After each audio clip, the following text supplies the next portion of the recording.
Hello दोस्तों, स्वागत है आपका अपने यूट्यूब चैनल में। दोस्तों, आज हम जानेंगे कि उत्तर प्रदेश पुलिस भर्ती में जो कांस्टेबल की भर्ती निकली है उसका फॉर्म किस तरह से भरेंगे और उसके लिए क्या क्या कागज़ों की ज़रूरत होगी। तो सारी डिटेल आप इस वीडियो में जानेंगे, तो वीडियो को बिना स्किप किए आप देखेंगे। तो दोस्तों, सबसे पहले बात कर लेते हैं क्या क्या कागज़ों की हमें ज़रूरत पड़ेगी। तो सबसे पहले दोस्तों आधार कार्ड चाहिए हमें, ठीक है, और साथ में मोबाइल जो आधार कार्ड में लगा हुआ हो, ठीक है।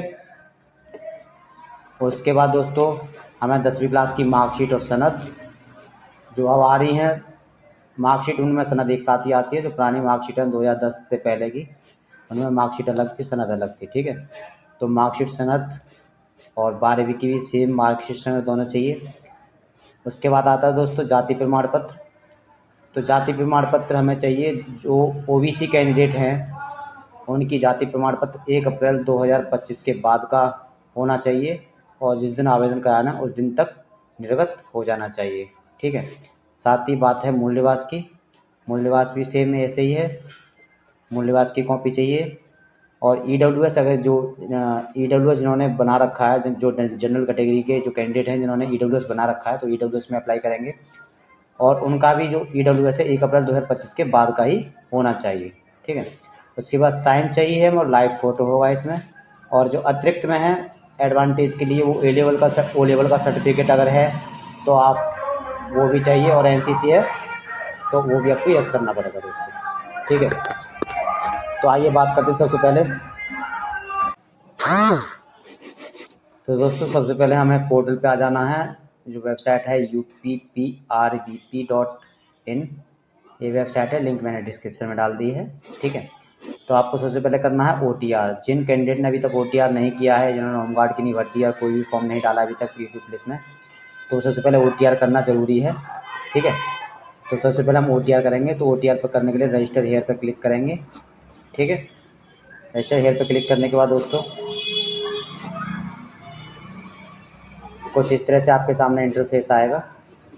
यहाँ पर आपको अपनी ईमेल आईडी डालनी है और यहाँ पर मोबाइल नंबर डालना है। ईमेल आईडी का OTP जाएगा, उस पर ईमेल आईडी फिल कर देना OTP, और जो मोबाइल नंबर देंगे आप उस पर OTP जाएगा, तो उसको यहाँ फिल करना है और वेरीफाई एंड प्रोसीड पर क्लिक करेंगे।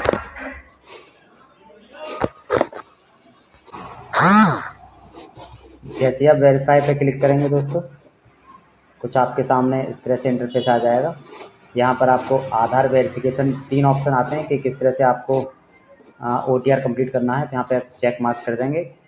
जो आधार से चाहते हैं वो आधार से कर सकते हैं, जो जिनका डिजी लॉकर पे अकाउंट है वो डिजी लॉकर से कर सकते हैं, और जो रजिस्टर्ड नहीं है, जो नहीं करना चाहते आधार कार्ड से और उससे डिजी लॉकर से, तो आप इस पर क्लिक कर सकते हैं। तो मैं फ़िलहाल अभी आधार कार्ड से करके दिखाऊंगा आपको। तो यहाँ पे आधार कार्ड पे क्लिक कर दूँगा, वेरिफिकेशन विद आधार, ठीक है। उसके बाद जैसे हम आधार पर क्लिक करेंगे तो आपके सामने कुछ इस तरह से इंटरफेस आ जाएगा। यहाँ पे आपको आधार नंबर डालना होगा और जनरेट OTP पे क्लिक करना होगा दोस्तों। तो आपके आधार कार्ड में जो नंबर लगा हुआ उसको OTP जाएगा और उस OTP को आप यहाँ पर फिल करेंगे और फिर वेरीफाई एंड प्रोसीड पर क्लिक कर देंगे।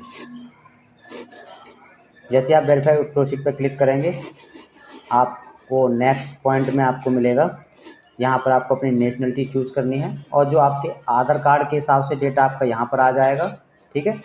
और जो आपकी 10वीं क्लास की मार्कशीट है उसके हिसाब से आपको डेटा यहाँ पर डालना होगा, ठीक है।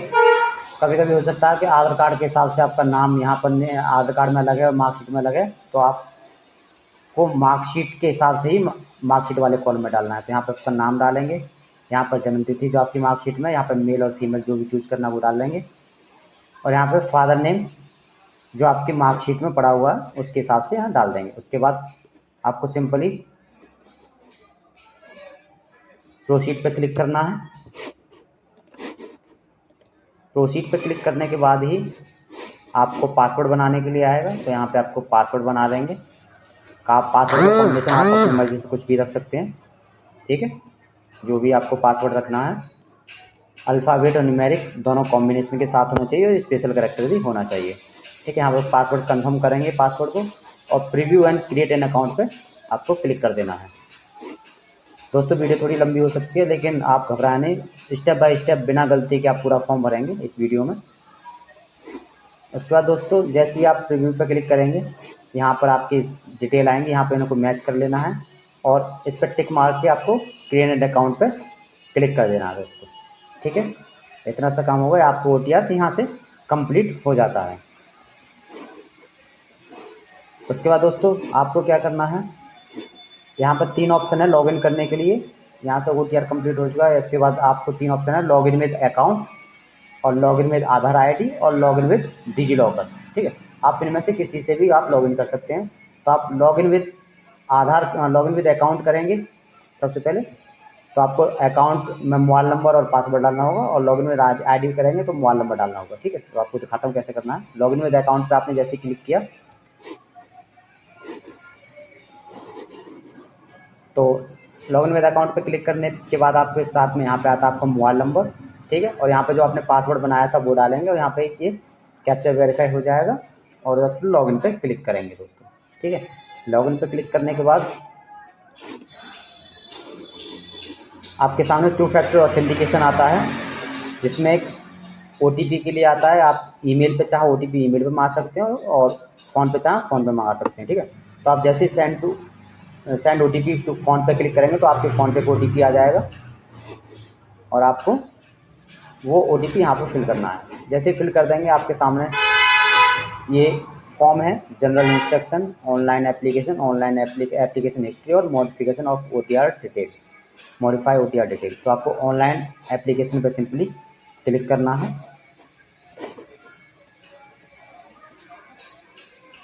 यहाँ पर दोस्तों 3 वैकेंसी फिलहाल चल रही हैं, तो हमें अभी कांस्टेबल का फिल करना है, तो हमें कांस्टेबल वाला चूज़ कर लेना है।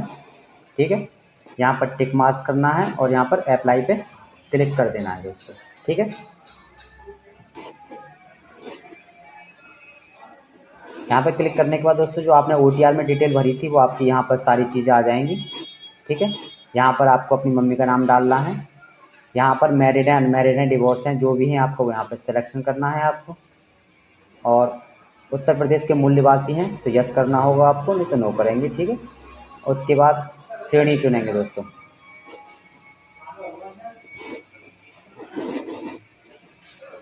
यहाँ पर आप श्रेणी जैसे चुनेंगे कि आप उत्तर प्रदेश के मूल निवासी यस करेंगे, तो आपको यहाँ पर सिंपल सा मूल निवास किस ज़िले का है आपका वो चूज़ करना है। जो आपका मूल निवास है, किस अधिकारी ने आपको ये मूल निवास इशू किया है, SDM तहसीलदार, तो यहाँ पे SDM चूज़ करेंगे। ठीक है, ये आप देख सकते हैं अपनी मार्कशीट में और मूल निवास पर,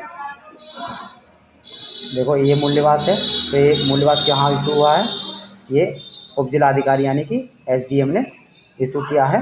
तो आपको यहाँ पे डिटेल डाल देंगे, SDM सेलेक्ट कर लेना है।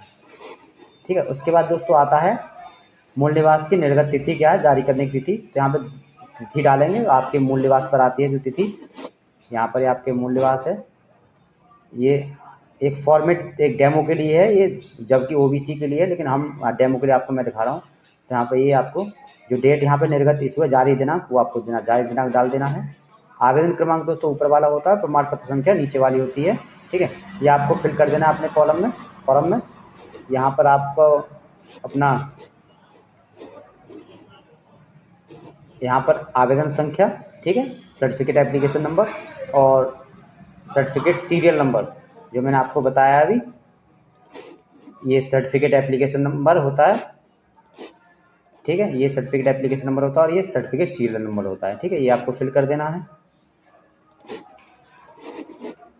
और उसके बाद आप दोस्तों कैटेगरी डिटेल, तो यहाँ पे आपकी जैसे श्रेणी पे क्लिक करेंगे तो आपकी कास्ट आ जाएगी अनरिजर्व, जनरल कैटेगरी के लिए EWS, जिनके पास EWS है, OBC, SC और ST। तो मैं SC के लिए भर रहा हूँ फिलहाल। OBC और ST सभी का सेम प्रोसीजर है।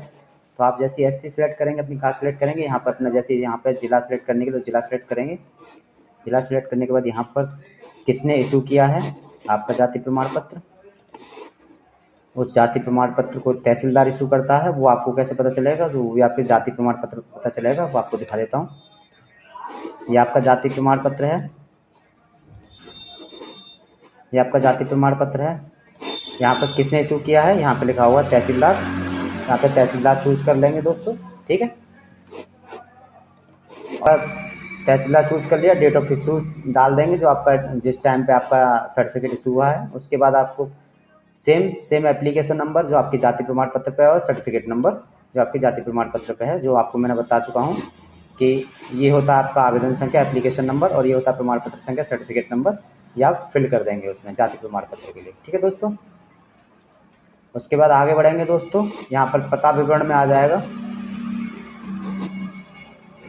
यहाँ पर आपको राज्य सेलेक्ट कर लेना उत्तर प्रदेश, क्योंकि आप उत्तर प्रदेश से हैं, और जिला बुलंदशहर जो भी आपका जिला है वो सिलेक्ट कर लेना। यहाँ पर प्रॉपर एड्रेस डालना है, ठीक है।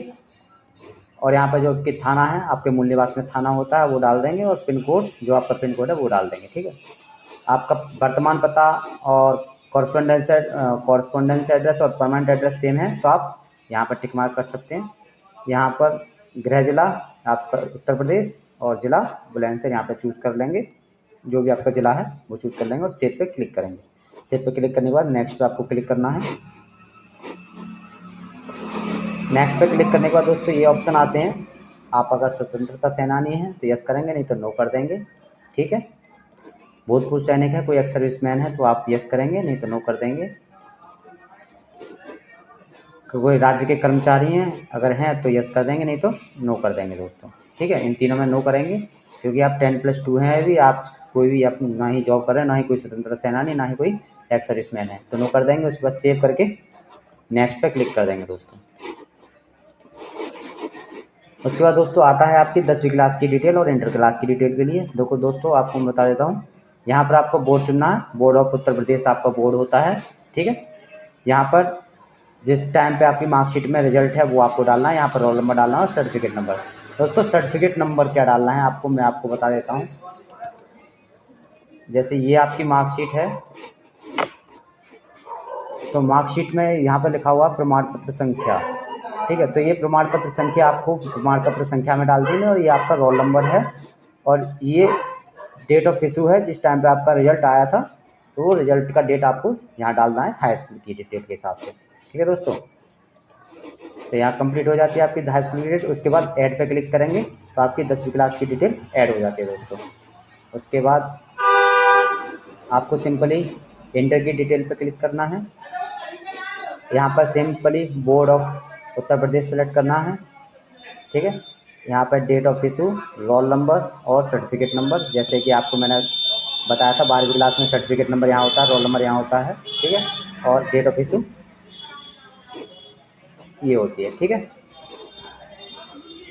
उसके बाद आपको नेक्स्ट ये दोनों आ जाएंगे, बोर्ड ऑफ उत्तर प्रदेश सारी चीज़ें चेक कर लेंगे यहाँ से, और यहाँ पर नेक्स्ट पे क्लिक करेंगे दोस्तों। नेक्स्ट पे जैसे आप क्लिक करेंगे आपके सामने ये आ जाएगा इस तरह का कुछ इंटरफेस। यहाँ पर दोस्तों आपको ये सभी कागज़ आपको अपलोड करने होंगे पीडीएफ में होना चाहिए, ठीक है। तो आप स्कैन कर लेंगे या फिर फ़ोन से स्कैनर से स्कैन कर सकते हैं, ठीक है। अपने डॉक्यूमेंट को पीडीएफ में लेंगे तो यहाँ पे पीडीएफ सभी को यहाँ पे अपलोड पर क्लिक करेंगे, ब्राउज हो जाएगा। उसके बाद जहाँ भी डॉक्यूमेंट है आपका, डॉक्यूमेंट पर सिलेक्ट करके आप अपना डॉक्यूमेंट अपलोड कर सकते हैं। यहाँ पे आप ये जाति प्रमाण पत्र है, ये मूल निवास है, 10वीं क्लास के सर्टिफिकेट में सर्टिफिकेट अपलोड करना है, और सर्टिफिकेट और मार्कशीट दोनों एक हैं तो आपको मार्कशीट और सर्टिफिकेट, मार्कशीट में मार्कशीट और सर्टिफिकेट में सर्टिफिकेट, और दोनों एक हैं तो आपको दोनों में एक ही डालना है, ठीक है। इसमें भी मार्कशीट सर्टिफिकेट अपलोड कर दीजिए और इसमें भी मार्कशीट सर्टिफिकेट अपलोड कर दीजिए। सेम ऐसे 12th में होगा, 12th हाई स्कूल इंटर की मार्कशीट, 12th में भी हाई मार्कशीट और सर्टिफिकेट दोनों अपलोड करके आगे बढ़ सकते हैं दोस्तों। उसके बाद दोस्तों आता है लाइव फ़ोटो के लिए। सबसे पहले साइन करेंगे दोस्तों। साइन यहाँ पर साइन का साइज़ दे रखा है आपको 50 mm × 20 mm का साइन होना चाहिए, ठीक है, जिसका साइज़ 5 से 20 के बीच होना चाहिए और लाइव फ़ोटो होगा। उसके बाद जैसे आप फ़ोटो कैप्चर कर लेंगे अपने फ़ोन से या वेब कैम से, यहाँ पर साइन और अपलोड हो जाएगा, ठीक है। और ये मैंने आपको बताया था, ये ब्राउज, जैसे ब्राउज पे क्लिक करेंगे तो यहाँ पे ये डॉक्यूमेंट अपलोड करना है और सेव पे क्लिक कर देना है, आपका डॉक्यूमेंट सेव हो जाएगा। यहाँ पर जो लाइव फ़ोटो लेने के बाद दोस्तों यहाँ पर लाइव फ़ोटो ले लिया और यहाँ पे साइन अपलोड हो गया है, और यहाँ पर नेक्स्ट का ऑप्शन, सेव के बाद नेक्स्ट का ऑप्शन पे क्लिक करेंगे दोस्तों। उसके बाद दोस्तों यहाँ पर प्रेफरेंस आता है। प्रेफरेंस में आपको जो प्रेफरेंस देना है वो प्रेफरेंस सेलेक्ट करेंगे आप। यहाँ पर प्लस पे क्लिक करके आपको चाहिए कि आपको ये पहले प्रायोरिटी देनी है। प्रेफरेंस का मतलब होता है कि इनके हिसाब का सिलेक्शन होता है, तो आपने जो प्रेफरेंस पहले ले रखा हो आपको उसमें पोस्ट मिलेगी, ठीक है। तो आप अगर सिविल ये महिला का है तो ये 3 पोस्ट आ रही हैं ये, और चौथी पोस्ट है घुड़सवार की, तो वो मेल के लिए आती है। तो यहाँ पे प्लस पे क्लिक करते जाएंगे, जो भी आपको सबसे पहले चाहिए तो यहाँ पे सारी डिटेल आ जाएगी। यहाँ पे प्रेफरेंस वाइज होगा, प्रेफरेंस 1, प्रेफरेंस 2 और प्रेफरेंस 3। यहाँ पे इस पर टिक कर देंगे। उसके बाद दोस्तों आगे बढ़ते हैं। यहाँ पर आपका ओ लेवल का सर्टिफिकेट है तो सही है, नहीं तो नो कर देंगे। किसी टेरिटरी आर्मी में काम किया है, सर्विस दी है तो आप यस करेंगे, नहीं तो नो कर देंगे। यहाँ पे अगर एनसीसी का 20 सर्टिफिकेट है यस करेंगे, नहीं तो नो कर देंगे दोस्तों। सिंपल सा है। यहाँ पर आगे बढ़ते हैं दोस्तों। यहाँ पर दोस्तों वही टिक करना है आपको, ये सभी कॉलम में आपको टिक टिक चेक मार्क करना, चेक मार्क करना, सभी को टिक कर देना है। यहाँ पे सभी में यस यस कर देना है। यहाँ पे प्लेस डालना है और यहाँ पे साइन चेक कर लेना है और यहाँ पे प्रीव्यू एप्लीकेशन पे क्लिक करना है। प्रीव्यू एप्लीकेशन सारी आपने एप्लीकेशन चेक कर लेंगे, इसलिए सारी एप्लीकेशन है। और यहाँ पे टिक मार्क करके, और कुछ अगर गलत दिखाई देता है आपको एडिट पे क्लिक करेंगे, और नहीं तो सबमिट पे क्लिक कर देंगे दोस्तों। सबमिट पे क्लिक करने के बाद कुछ इस तरह से आपके सामने इंटरफेस आएगा। तो यहाँ पे सबमिट का ऑप्शन है, एक सबमिट पे क्लिक करेंगे। सबमिट पे क्लिक करने के बाद कुछ पेमेंट के लिए आ जाएगा दोस्तों। तो यहाँ पे आपका मोबाइल नंबर आ जाएगा, डिटेल आ जाएगी सारी, और यहाँ पर पे विद SBI ई पे यहाँ पे क्लिक कर देंगे तो आपकी पेमेंट के लिए रिडायरेक्ट हो जाएगा। यहाँ से हम UPI चूज़ करेंगे, UPI, और यहाँ पे UPI QR और पे नाउ पे क्लिक करेंगे। फीस कट रही है इतनी 400 है SC ST के लिए, और जनरल OBC के लिए 500 रुपये है। यहाँ पे QR कोड आ जाएगा, तो अपने फ़ोनपे, गूगल पे, पेटीएम से जिससे भी आप चाहो यहाँ से स्कैन करके यहाँ से पेमेंट कर दीजिए। और यहाँ पे आपकी रसीद आ जाएगी जनरेट होकर, इसका भी प्रिंट आउट आप ले सकते हैं प्रिंट पे क्लिक करके। उसके बाद आपको यहाँ पर प्रीव्यू पे क्लिक करेंगे। प्रीव्यू पे क्लिक करने के बाद आपको प्रीव्यू पे क्लिक करना है। व्यू पे क्लिक करेंगे आप, आपकी एप्लीकेशन, ये आपका व्यू का ऑप्शन है। व्यू पे क्लिक करते ही आपके सामने आपका फॉर्म पूरा आ जाएगा, इसे चेक कर लेंगे और प्रिंट आउट इसका ले लेंगे। स्क्रॉल करेंगे नीचे और यहाँ पे प्रिंट का ऑप्शन है नीचे, तो प्रिंट पे क्लिक करके आप अपना प्रिंट आउट ले लेंगे दोस्तों। बस ये पूरा फॉर्म है। वीडियो अच्छी लगी तो वीडियो को लाइक कर दीजिए, चैनल को सब्सक्राइब कर दीजिए।